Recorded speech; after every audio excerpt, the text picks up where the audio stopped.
Hi மக்களே, மழைக்காலம் start ஆயிடுச்சு. பாப்பாக்கெலாம் ரொம்ப டல்லாக இருந்தாங்க.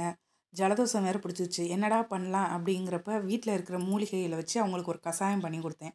என்னென்னலாம் நான் சேர்க்குறேன் பார்க்கலாம் வாங்க. 2 வெத்தலை எடுத்துக்கிட்டேங்க.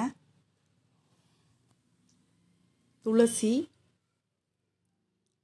தும்பை, நொச்சி, ஓமவள்ளி, ஆடாதொடை, இந்த மூலிகையெல்லாம் ஒரு உரலில் போட்டு ஒன்றும் பாதியுமா நான் இடிச்சுக்க போகிறேங்க.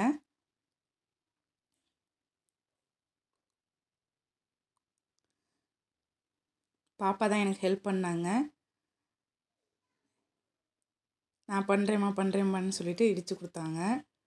இந்த மாதிரி இடித்த பிறகு ஒரு பாத்திரத்தில் தேவையான அளவு தண்ணி ஹீட் பண்ணிக்கோங்க. இந்த இலைகள் எல்லாம் போட்டுக்கோங்க.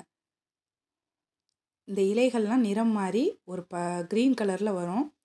உங்களுக்கு தேவைன்னா கொஞ்சோண்டு வெல்லமோ அல்லது நாட்டு சக்கரை, கருப்பட்டி இது மாதிரி எது வேணாலும் சேர்த்துக்கலாம். இல்லை தேன் கூட நீங்கள் சேர்த்துக்கலாம். இதை நீங்கள் வடிகட்டி எடுத்துக்கோங்க. இந்த மாதிரி இருக்கும். பாப்பாவுக்கு இப்போ ஊற்றி கொடுக்குறேன். பாருங்களேன் எப்படி குடிக்கிறாங்கன்ட்டு. கொஞ்சம் காட்டமாக தான் இருக்கும்.